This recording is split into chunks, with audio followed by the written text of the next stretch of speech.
मी सौ अवंतिका हेमंत कदम, यशवंतराव चव्हाण महाराष्ट्र मुक्त विद्यापीठ अंतर्गत P18 B.एड अधिष्ठान अभ्यासक्रम आहे। त्यामधील पुस्तक क्रमांक EDU 403 अभ्यासक्रम आणि भाषा याचा आपण अभ्यास करूया। अभ्यासक्रम आणि भाषा या पाठ्यपुस्तकामध्ये एकूण 3 घटक आहेत। घटक 1 शालेय विद्यार्थ्यांची भाषिक पार्श्वभूमी, घटक 2 वर्गातील भाषिक अभिव्यक्तीचे स्वरूप, घटक 3 माहितीचे अवांतर वाचन व लेखन। यामध्ये पाठाचा पुस्तकाचे प्रास्ताविक पाहूया। व्यक्तीच्या विकासात भाषेला महत्त्वाचे स्थान असते। भाषा येत नसेल तर संवाद साधता येत नाही। अध्ययन अध्यापन ही प्रक्रिया शिक्षक आणि विद्यार्थी यांच्यामध्ये होणाऱ्या आंतरक्रियेतून घडत असते। त्यामुळे दोघांनाही एकमेकांची भाषा ज्ञात असणे गरजेचे आहे। शिक्षण प्रक्रियेतील भाषेचा समन्वय घडवून आणण्यासाठी अभ्यासक्रम आणि भाषा या विषयाचा समावेश शिक्षक प्रशिक्षणात केलेला दिसतो। वर्गातील विद्यार्थ्यांची भाषिक पार्श्वभूमी भिन्न असते। कुटुंब, मित्र, शेजारी या सर्वांचा अध्ययनार्थीवर परिणाम होत असतो। त्यामुळे शिक्षकांकडे बहुभाषिकता असायला हवी। शिक्षणात भाषा विषयासाठी प्रमाण भाषेचा विचार होत असतो। विषयानुसार भाषेचे स्वरूप बदलते, ते शिक्षकाला ज्ञात हवे। तसेच भाषेचे स्वरूप, त्याच्या कार्यनीती, सिद्धांत, संक्रमण या सर्वांचेही ज्ञान हवे। त्या संदर्भातील माहिती या विषयातून आपणास प्राप्त होऊ शकेल। आशयाची मांडणी 3 घटकात केलेली आहे। घटक 1 शालेय विद्यार्थ्यांची भाषिक पार्श्वभूमी। यात अभ्यासक्रमांतर्गत भाषेची संकल्पना, विद्यार्थ्यांची भाषिक पार्श्वभूमी, वर्गातील बहुभाषिकतेविषयीचे आकलन व संवेदनशीलता, शालेय किंवा प्रमाण भाषेचा प्रभाव, विद्यार्थी विद्याशाखेतील भाषेचे स्वरूप, वर्गातील सामाजिक भाषाशास्त्रीय जाणीव जागृती आणि अध्ययनार्थींच्या सामाजिक परिस्थितीतील विभिन्नतेसाठीचा अभ्यासक्रम आणि भाषेच्या त्रुटी व अखंडित सिद्धांत याबाबत माहिती देण्यात आली आहे। घटक 2 वर्गातील भाषिक अभिव्यक्तीचे स्वरूप। यात वर्ग अध्यापन आणि वर्गांतर क्रियेतील मौखिक भाषेचे महत्त्व, वर्गातील मौखिक किंवा भाषिक मौखिक अभिव्यक्तीचे भूमिका व रचनेचे महत्त्व, तसेच शालेय वर्गखोल्यातील संक्रमणाच्या व्यूहरचना, आशयाचे चित्रात्मक सादरीकरण या बाबी स्पष्ट केलेले आहेत।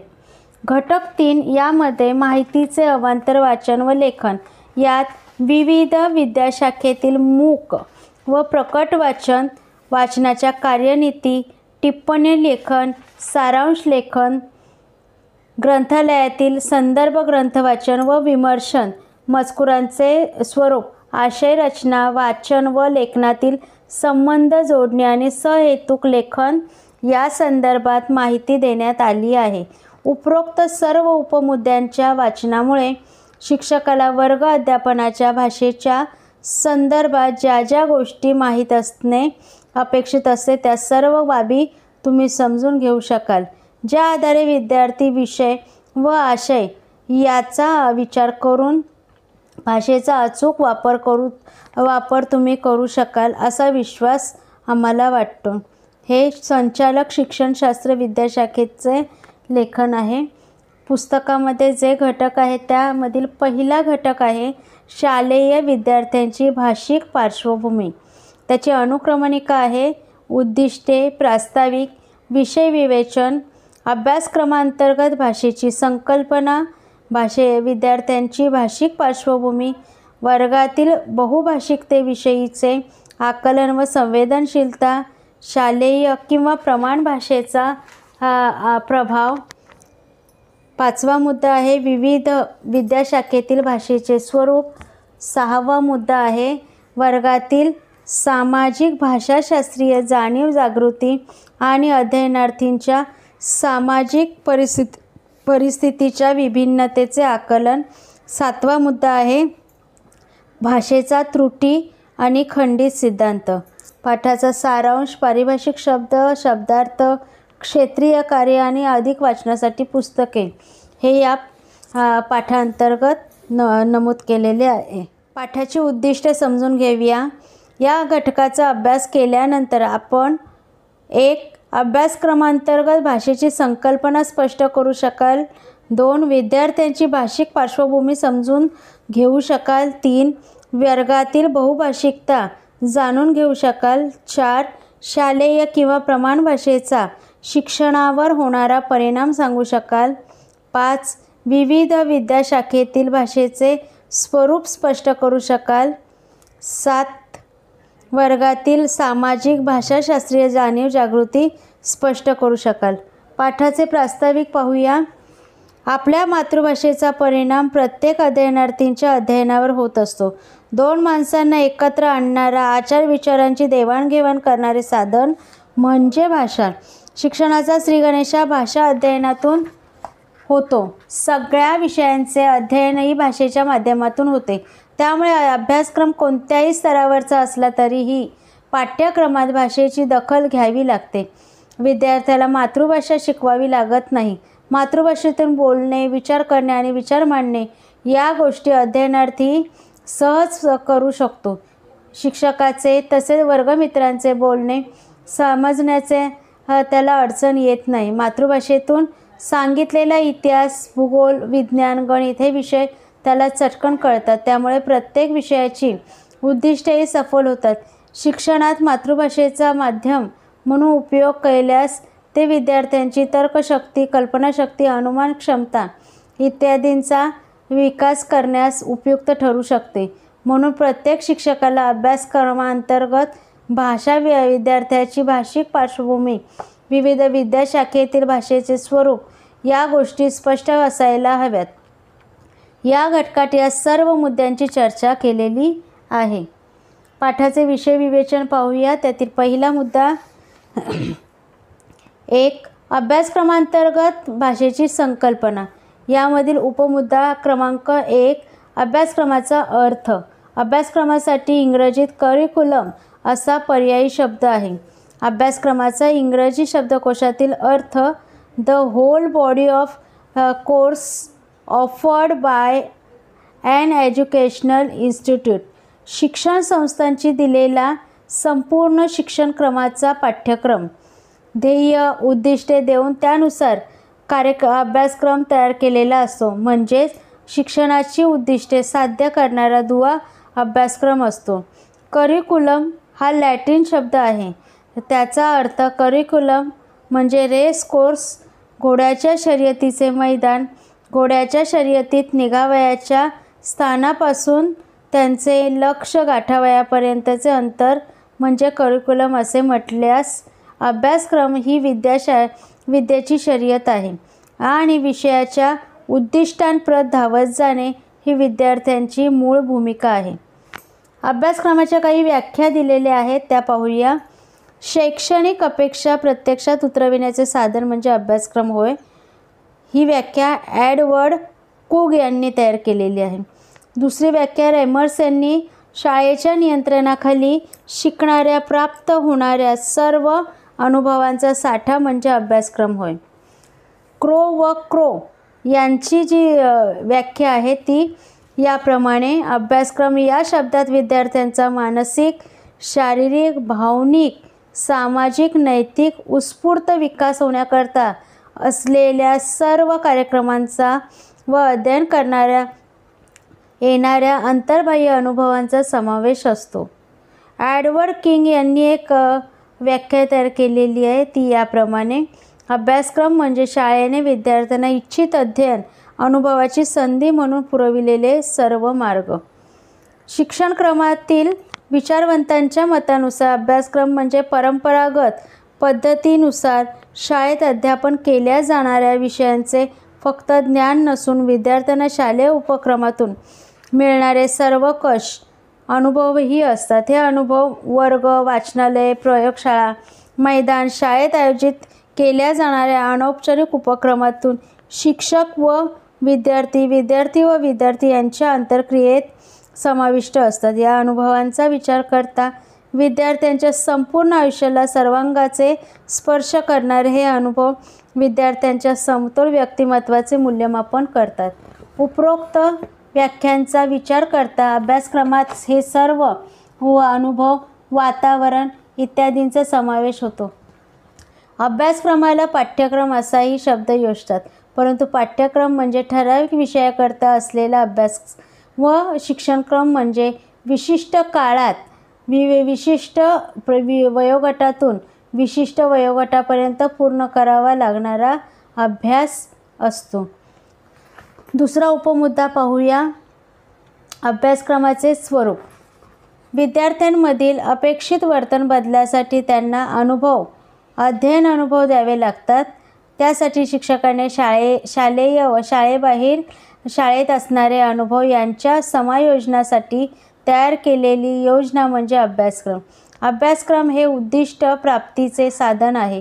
अभ्यासक्रम संघटनात मानसशास्त्रीय व तर्कशास्त्रीय विचार महत्त्वाचे असतात. प्रत्येक विषयाची संरचना तर्कशुद्धपणे झालेली असते.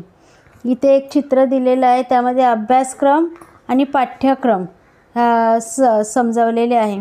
अभ्यासक्रमात उद्दिष्टे, विषय संदर्भातील नियम, प्रात्यक्षिके, मूल्यमापन अशा शास्त्रीय मांडणी केलेली असते.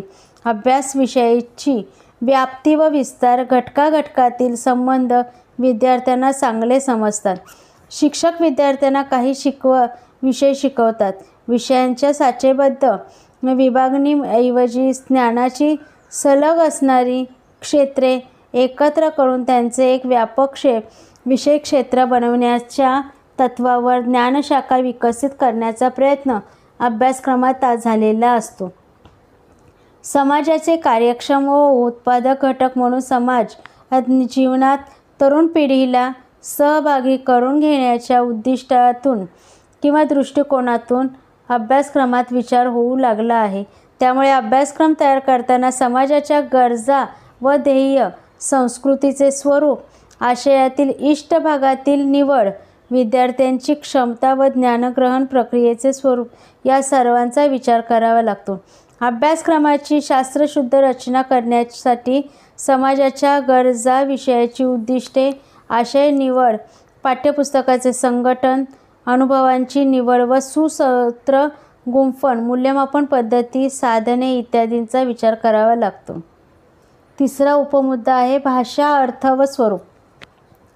आपल्याला काही हवे असेल किंवा असं काही सांगायचे असेल तर आपण आपल्या मनातला विचार शब्दांनी बोलून दाखवतो.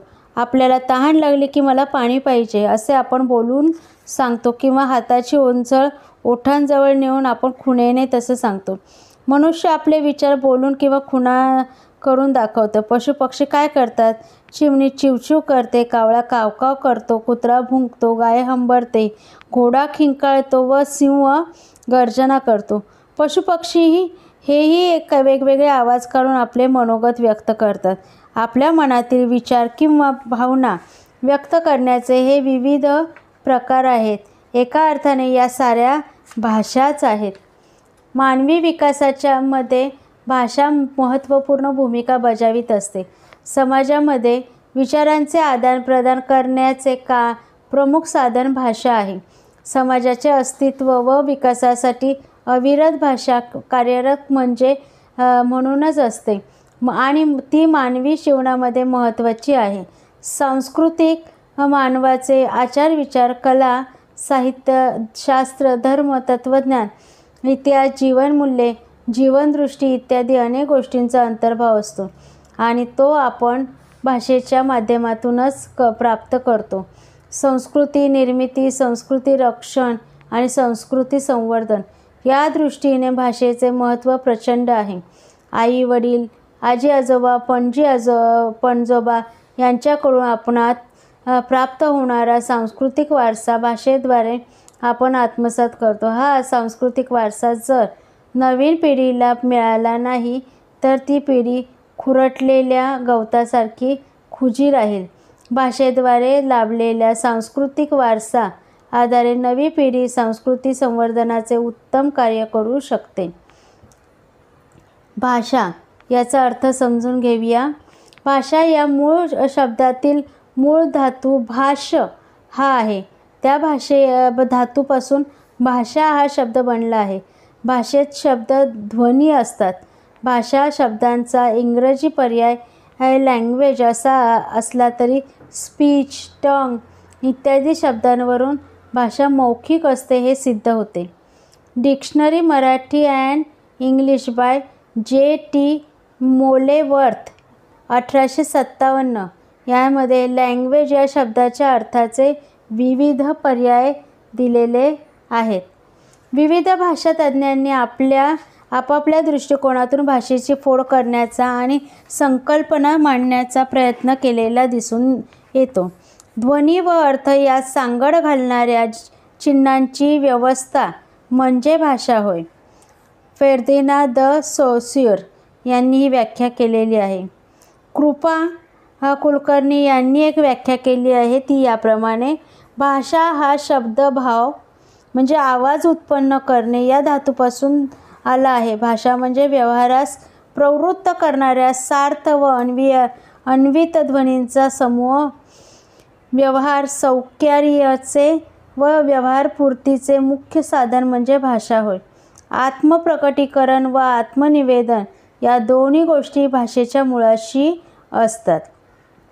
त्याचबरोबर ब्लॅक आणि टुगर यांनी एक व्याख्या केलेली आहे, ती याप्रमाणे: भाषा ही ध्वनियुक्त चिन्हांची अशी स्वैच्छिक पद्धती आहे की जिच्या मदतीने आपण सामाजिक गट संप्रेष तसेच एकमेकांशी सहकार्य करू शकतो. भाषा ही ध्वनींची एक व्यवस्था असते. ती बोलणाऱ्याची परिस्थिती गरजेनुसार बदलणारी तसेच सातत्याने प्रगत होणारी असते. भाषा ही स्वर संकेतांवर आधारलेली असते. R.H. रॉबिन्स यांनी ही व्याख्या केलेली आहे. त्याचबरोबर E.H. स्टकवर्थ यांनी एक व्याख्या केलेली आहे, ती इंग्रजीमध्ये आहे, ती पाहूया. Language is a system of arbitrary vocal symbols by which members of a social group cooperate and interact. Introduction of linguistic science याशी संलग्न ती व्याख्या आहे. भाषेचे स्वरूप: मानवी जीवनाची सर्व अंगे भाषेने व्यापलेली आहेत. भाषा ही विचार विनिमयाचे प्रभावी साधन आहे. भाषेचा शिवाय मानवाचे समायोजन अशक्य आहे. भाषेचे स्वरूप पुढील मुद्द्यांच्या आधारे आपल्याला स्पष्ट करता येते. भाषा परिवर्तनशील असते. भाषा ही स्थिर नसते. तिच्यामध्ये सातत्यपूर्ण बदल होत असतात. हे बदल परिस्थितीनुसार, प्रदेशानुसार, संस्कृतीनुसार आणि उच्चारण सरलतेसाठी होत असतात. मानवी सभ्यतेच्या विकासाबरोबरच जी भाषा सामाजिक वैचारिक आदानप्रदानासाठी जास्त उपयोगी पडते तीच भाषा समाज भाषा म्हणून प्रचलित होते. उदाहरणार्थ, संस्कृत भाषा प्राचीन काळात वापरली जात होती, मात्र आता संस्कृतीऐवजी इतर विविध प्रादेशिक भाषा वापरल्या जातात. अर्थात या सर्व प्रादेशिक भाषा संस्कृतपासूनच जन्माला आलेल्या आहे. संस्कृत विशिष्ट लोकांना समजत होती व बोलता येत होती. त्यामुळे जनसामान्य समाजाने सर्वांना समजेल व बोलता येईल अशा भाषेचा उपयोग केला आणि हळूहळू नवनवीन भाषांचा उगम झाला. अर्थातच भाषा सतत नवनवीन बदलांना सामावून घेऊन स्वतःत सातत्यपूर्ण परिवर्तन घडवून आणत असते. भाषा मानवीय आहे. मानवाने स्वतःच्या बुद्धिकौशल्याने भाषेची निर्मिती केलेली आहे. सुलभता ही मानवाची नैसर्गिक प्रवृत्ती आहे. सुलभतेच्या प्रेरणेतूनच अनेक शोध मानवाने लावले. भाषा ही समाजामध्ये व्यवहारासाठी अस्तित्वात आलेली व्यवस्था आहे. भाषेचा वापर मानव व स्वतःचे जगणे सुलभ सुकर करण्यासाठी करतो. व्यक्त होणे, भावनांचे प्रगटीकरण करणे ही मानवी गरज आहे. समाज व्यवहाराचे साधन: समाज व्यवहार मुख्यतः भाषेमुळे शक्य होतो. समाजामध्ये अनेक बाबींसाठी व्यक्त व्हावे लागते. जीवन संक्रमणासाठीची सर्वमान्य पद्धती समजावून घ्यावी लागते. आपल्या परंपरा, श्रद्धा, रूढी, चालीरीती यामागील पिढींकडून संक्रमित व्हाव्या लागतात. विचारभावनांचे देवाणघेवाण सतत सुरू असते. आपण मिळवलेली ज्ञानाचे संचित पुढील पिढीने संक्रमित करावयाचे असते. हा सर्वच व्यवहार भाषेच्या माध्यमातून चाललेला असतो. ध्वनी माध्यमता यामध्ये भाषिक ध्वनींना समाजाने विशिष्ट असा अर्थ दिलेला आहे. म्हणजे प्रत्येक समाजामध्ये चिन्हांचे संकेत ठरलेले असतात. भाषेमध्ये माध्यम ध्वनी असल्यामुळे भाषा ही संप्रेषण व्यवहारासाठी सर्वश्रेष्ठ साधन ठरली. प्रतिकात्मक ध्वनीमुळे निर्माण होणारी प्रतिकात्मकता ही महत्त्वाची आहे. ज्ञानाची ग्रहण समज या प्रतिकात्मकतेमुळे शक्य होतो, सुलभ होतो. ध्वनी संकेताबरोबरच व्यवहारासाठी इतर काही संकेत मानव वापरतो. त्यातूनही प्रतिकात्मक दिसून येते. या भाषेत संकेतांनाही आपण मानवाची एक भाषा म्हणून ओळखतो. संकेतबद्धता ध्वनींच्या विशिष्ट जुळणीतून भाषेमध्ये संकेतांची निर्मिती होते. हे संकेत प्रत्येक समाजानुसार त्याच्या भाषेमध्ये स्वतंत्र असतात. पुढचा मुद्दा आहे अभ्यासक्रमांतर्गत भाषेची संकल्पना. अभ्यासक्रमांतर्गत भाषा ही संकल्पना जास्त उच्च शिक्षण आणि अध्यापन शास्त्रीय सैद्धांतिक चर्चेत दिसून येते. मात्र शालेय स्तरावर या संकल्पनेचा विशेष उहापोह झालेला दिसून येत नाही.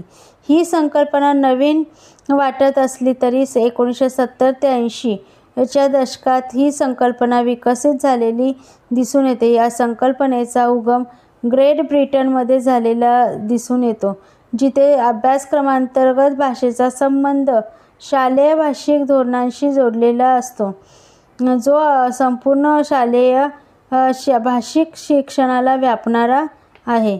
अभ्यासक्रमांतर्गत भाषा या संकल्पनेविषयी डॉक्टर बुलॉक यांच्या अ लँग्वेज फॉर लाईफ या अहवालात पुढील प्रमाणे विचार मांडलेले आहे. Each school should have an organized policy for a language across the curriculum, establishing every teacher's involvement in language and reading development throughout the year of schooling. अर्थात प्रत्येक शाळेने अभ्यासक्रमांतर्गत भाषेचे विशेष धोरण राबविले पाहिजे. प्रत्येक शिक्षकाचा भाषिक विकास तसेच वाचन विकासासाठी जास्तीत जास्त कृतीयुक्त सहभाग शाळेमध्ये राबविणे गरजेचे आहे. जवळपास एका दशकानंतर एज्युकेशन फॉर ऑल या स्वॅन यांच्या रिपोर्टमध्ये या संकल्पनेविषयी असे म्हटले आहे की Unless there is a school language and learning policy across the curriculum, there will be wastage of effort and often confusion.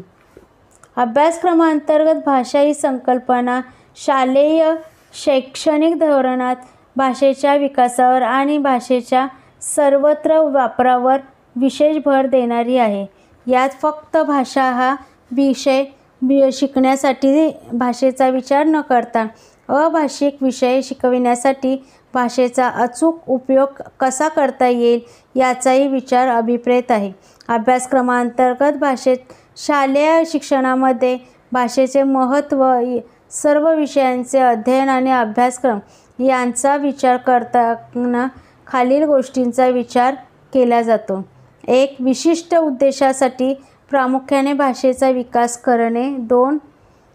बोलणे, लिहिणे, हालचाल आणि आकार ओळखणे यावर भर देणे. 3.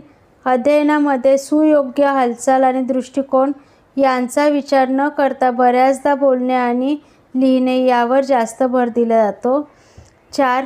अध्ययनार्थ्यांच्या बोधात्मक विकासासाठी भाषेचा उपयोग केला जातो. 5. अध्ययनार्थाच्या अध्ययनात सकारात्मक बदल व वृद्धी होण्यासाठी तसेच स्वयंविकास होण्यासाठी भाषेचा प्रभावी माध्यम म्हणून वापर करणे. भाषेचे विविध दृष्टिकोन पूर्वी मर्यादित होते, मात्र उपरोक्त उपयोगाप्रमाणे व अभ्यासक्रमांतर्गत भाषा या नवीन संकल्पनेमुळे अभ्यासक्रमाच्या अध्ययनामध्ये मोठ्या प्रमाणात सकारात्मक बदल घडून आले आहेत.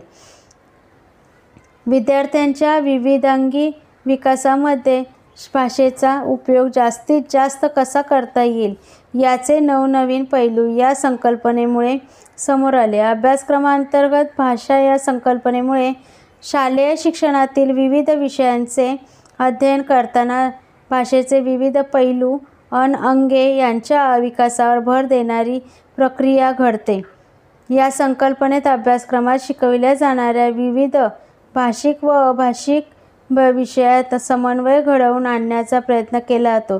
संकुचित दृष्टिकोनातून विचार करता ही संकल्पना शालेय शिक्षणात भाषिक महत्त्व आणि भाषेचे कार्य त्याचबरोबर भाषिक प्रशिक्षण यांचा समावेश सर्व अभाषिक विषयांमध्ये करताना दिसून येतो. तर विस्तृत दृष्टिकोनातून ही संकल्पना संपूर्ण शाळेचे भाषिक धोरण व संपूर्ण अभ्यासक्रम एकत्रितरित्या एकमेकांना जोडून एक नवीन समावेशित मॉडेल तयार करून त्या आधारे शालेय शैक्षणिक धोरण ठरविण्यास मदत होते.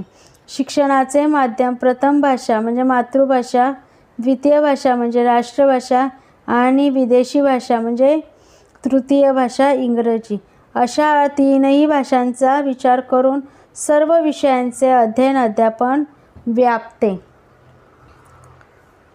सध्याच्या शालेय स्तरावरील भाषा आणि शिक्षणाचा विचार करत असताना असे दिसून येते की प्रत्येक विषयाची उद्दिष्टे आणि ध्येये वेगवेगळी असतात आणि त्यानुसार प्रत्येक स्तरावर वेगवेगळा अभ्यासक्रम तयार करण्यात येतो. मात्र यामुळे भाषा शिक्षणावर सकारात्मक परिणाम झालेला दिसून येत नाही. अभ्यासक्रमांतर्गत भाषेची उद्दिष्टे पाहूया. अभ्यासक्रमांतर्गत भाषेची पुढील प्रमाणे उद्दिष्टे मांडली जातात. 1. भाषेच्या प्रत्येक अंगांचा विकास करणे. 2. विद्यार्थ्यांच्या भाषिक कौशल्यांचा विकास करणे. 3. शाळेच्या प्रत्येक शैक्षणिक कृतीद्वारा विद्यार्थ्यांमध्ये भाषिक विकास घडवून आणणे. 4. शालेय स्तरावर शिकविल्या जाणाऱ्या सर्व भाषिक आणि अभाषिक विषयांमध्ये समन्वय साधणे घडवून आणणे. 5. शालेय शिक्षण किंवा शालेय धोरण ठरविताना भाषेच्या उपयोगाला सर्वाधिक महत्त्व देणे. 6. सर्व विषयांमध्ये शिक्षकांचे भाषिक प्रशिक्षण घडवून आणून हे सर्व विषयांमध्ये भाषेला स्थान देण्यासाठी उपयुक्त करणे. 6. विद्यार्थ्यांच्या भाषा अध्ययनातील समस्या सोडविणे. 7. प्रत्येक विद्यार्थ्याला त्यांच्या भाषिक क्षमता ओळखून मार्गदर्शन करणे. 8.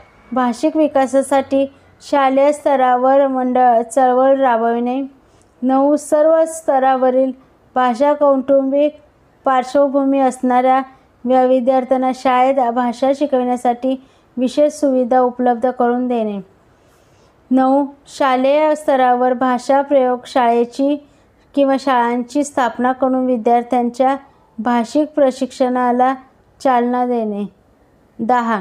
सर्व विषयांच्या अध्ययन अध्यापनामध्ये भाषेला स्थान आहे. उपघटक 2. विद्यार्थ्यांची भाषिक पार्श्वभूमी. विद्यार्थ्यांच्या भाषेवर विविध घटकांचा प्रभाव असतो. विद्यार्थ्यांची भाषिक पार्श्वभूमी जाणून घेण्याच्या दृष्टीने ते घटक समजून घेणे महत्त्वाचे ठरते. व्यक्तिभोवती जे वातावरण असते त्यावर समाजाचा प्रभाव असतो. त्यालाच व्यक्तीच्या सामाजिक परिस्थिती म्हणता येतील. सामाजिक परिस्थितीत व्यक्तीचे दैनंदिन व्यवहार होतात. कोणाचाही विकास पोकळीत होत नसतो. व्यक्तीच्या विकासातही सामाजिक परिस्थितीची मोठी भूमिका असते. सामाजिक परिस्थिती जितकी समृद्ध तितका व्यक्तीचा विकास चांगला होतो. यातूनच सामाजिक स्तरीकरणाची प्रक्रिया होते. उदाहरणार्थ झोपडपट्टी, मध्यमवर्गीय, उच्चवर्णीय, शहरी, ग्रामीण इत्यादी या प्रत्येक वातावरणाचा मुलांच्या विकासावर परिणाम होतो.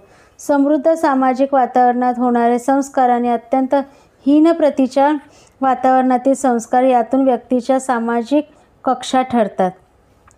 या भिन्न स्वरूपाच्या निष्ठा, मूल्ये, परंपरा, भाषा, आचार, विचार, समजुती इत्यादी संक्रमित होतात.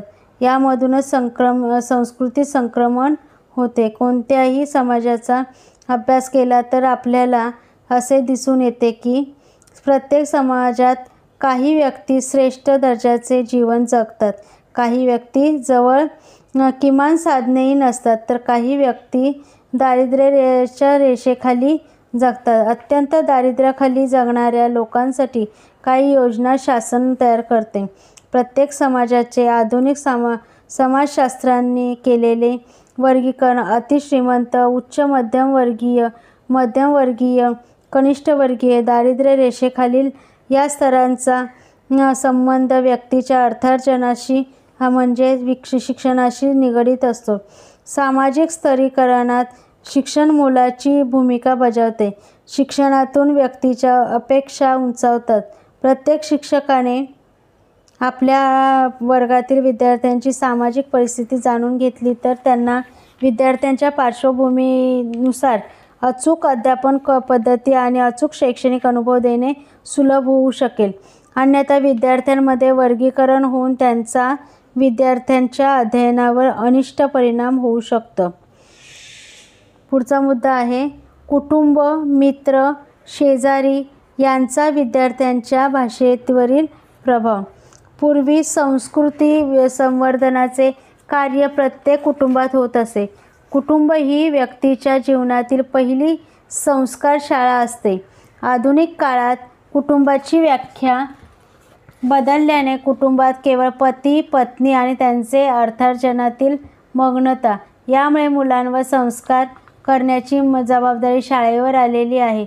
असे असले तरी आजही समाजात कुटुंबाला मुलाची पहिली शाळा मानली जाते. कुटुंबात मुलाचा शारीरिक, मानसिक व सामाजिक दृष्ट्या अनौपचारिकरित्या पद्धतीने विकास होतो. पालक मुलांना शारीरिक विकास, आहार, खेळ, व्यायाम, विश्रांती अशा आरोग्यविषयक सवयींकडेही लक्ष देतात. श्रवण, भाषण, अनुकरण याबरोबर नैतिक संस्कार कुटुंबात केले जातात. खरे खोटे समजण्याची पात्रता, वडीलधाऱ्यांचा आदर, स्वच्छता, शिस्त, व्यावहारिक कौशल्ये यांसारख्या अनेक गोष्टी परिपाठ मुलांना कुटुंबातून मिळत असतात. मूल हे सर्व आपल्या मातृभाषेतून अवगत करत असे. व्यक्तीने किंवा व्यक्तीचे हित समाजात अवलंबून असते आणि समाजाचे हित व्यक्तीवरच्या विकासावर अवलंबून असते. त्यामुळे मूल उत्तम सामाजिक घटक बनेल ही जबाबदारी पालकांनी घेणे अपेक्षित असते. कुटुंबात विद्यार्थ्यांची जिज्ञासा वृत्ती, आत्मविश्वास, क्रियाशीलता, त्यांच्यामधील छंद, कला, रसिकता हे गुण वाढीस लागले पाहिजे. कुटुंबातील व्यक्तींच्या सहवासात त्याला आपापसातील प्रेम, जिव्हाळा, सामंजस्य अनुभवायला मिळाले पाहिजे. आईवडिलांचा आधार ही सुरक्षिततेची भावना मुळात हवी.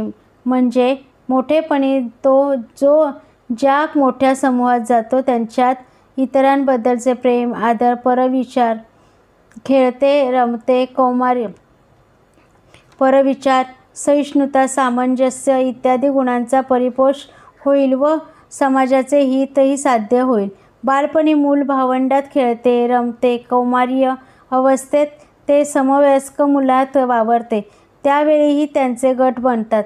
तो एक गट म्हणजे छोटासा समाजच बनतो आणि येथे तो अतिशय रमतो. कारण बरोबरीचे खेळ, छंद, करमणुकी यासाठी ते परस्परांवर हितसंबंध जपतात.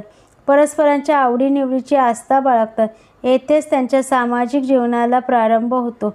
समाजातील उत्साह वाढतो. शारीरिक शक्तींना वाव मिळतो. त्यांना वळण लागते.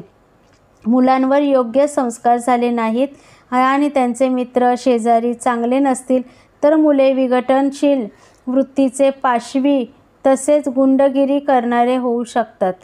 घरातील भौतिक वातावरणात शिक्षणाला योग्य असेल तर म्हणजे संस्कारक्षम असेल तर मुलांच्या आचार विचार व दृष्टिकोनावर चांगला परिणाम होतो. लोकशाही वातावरण असेल तर मुलांमध्ये स्वयंनिर्णय शक्ती, स्वयंशिस्त निर्माण होते. कौटुंबिक, मित्र, परिवार व शेजारी यांच्या वातावरणाचा मुलांच्या शिक्षणावर प्रचंड परिणाम होत असतो. प्रथमतः शिक्षकाने प्रत्येक विद्यार्थ्यांच्या कौटुंबिक पार्श्वभूमी आणि त्याचे भाषा समजून घेणे आवश्यक आहे. दुसरा महत्त्वाचा मुद्दा आहे सामाजिक परिस्थितीचा भाषेवर होणारा परिणाम. यामध्ये पाहूया, सामाजिक हा शब्द अत्यंत व्यापक आहे. त्यात समाजाच्या चालीरीती, श्रद्धा, शिष्टाचार, परंपरा इत्यादी घटकांचा समावेश होतो. या घटकातून काही महत्त्वाचा तत्त्वांचा, मूल्यांचा बोध होतो. तर घरी येणाऱ्याला या, बसा, नमस्कार म्हणून स्वागत करणे या चालीरीतीतून आदरातिथ्य मूल्य लक्षात येते. समाजाच्या प्रगतीसाठी सामाजिक मूल्य असतात. वैयक्तिक हित लक्षात घेऊन समाजाला महत्त्व देणे हे समाजाच्या प्रगतीचे दृष्टीने महत्त्वाचे असते. भारतीय राज्यघटनेच्या प्रास्ताविकात समता, स्वातंत्र्य, बंधुभाव आणि न्याय या तत्त्वांचा स्वीकार करण्यात आलेला आहे. त्यासाठी सर्व भारतीय नागरिकांना समान वागणूक देण्याचे अभिवचन देण्यात आले देण्यात आले आहे. अस्पृश्यता अवैध ठरविण्यात आली आहे. व्यवसाय, नोकरी, शिक्षण याबाबतीत कोणतीही बंधने न ठेवता सर्वांना समान संधी मिळेल अशी तरतूद करण्यात आलेली आहे. धर्मनिरपेक्षतेवर भर देण्यात आला आहे. राज्यघटनेला अभिप्रेत असलेली लोकशाही समाजवादी समाजरचना निर्माण करण्यासाठी राजकीय व आर्थिक क्षेत्रात प्रयत्न सुरू आहेत. त्यासाठी शिक्षणानेही आपला वाटा उचलला पाहिजे. आपल्या आवश्यक ती नवी मूल्ये समाजात रुजविली व जोपासली पाहिजे. शिक्षणामधून विद्यार्थ्यांमध्ये सामाजिक जबाबदारीची जाणीव, नागरिकत्वाची भावना, सहकार्य वृत्ती, बौद्धिक व वैचारिक विकास, निस्वार्थ सेवावृत्ती अशा गुणांचा विकास केला पाहिजे. व्यक्ती स्वातंत्र्य हे महत्त्वाचे मूल्य आहे. त्याचा विकास समाजहिताच्या चौकटीत झाला पाहिजे. विद्यार्थ्यांमध्ये स्वतंत्र विचार शक्तीचा विकास केला पाहिजे. प्रचलित विचार प्रवाहांचे मूल्यमापन करण्याची पात्रता विद्यार्थ्यांच्या अंगी निर्माण झाली पाहिजे. तथापि माध्यमिक शिक्षण आयोगाने म्हटल्याप्रमाणे केवळ स्वतंत्र विचार शक्ती पुरेशी नाही, तर आपले विचार प्रभावीपणे व्यक्त करण्याचे कौशल्यही लोकशाहीमध्ये नागरिकांना निर्माण झाले पाहिजे. अन्यायाची चीड येणे, त्याला विरोध करणे हे जिवंतपणाचे, जागृत नागरिकत्वाचे लक्षण होय. असे नागरिक आपल्याला शिक्षणातून निर्माण करावयाचे आहेत. ही सर्व परिस्थिती मुलांना त्यांच्या सामाजिक परिस्थितीतून मिळाली तर त्यांचे हृदय परिवर्तन, मनपरिवर्तन घडू शकते. तसेच मुलांमधील स्नेहभाव, बंधुभाव, सेवावृत्ती, इतरांसाठी त्याग भावना इत्यादी कोणाचेही शोषण न करण्याचे व प्रत्येकाला न्याय देण्याची भावना या शिक्षणातून निर्माण होऊ शकते. म्हणून शिक्षकाने विद्यार्थ्यांचा भाषिक वैविध्यता व सामाजिक वेगळेपणा समाजात राहून विचारात घेऊन वर्गात अध्यापन केले पाहिजे. अर्थात यासाठी शिक्षकाने त्यांच्या सामाजिक परिस्थिती जाणून घेणे महत्त्वाचे आहे.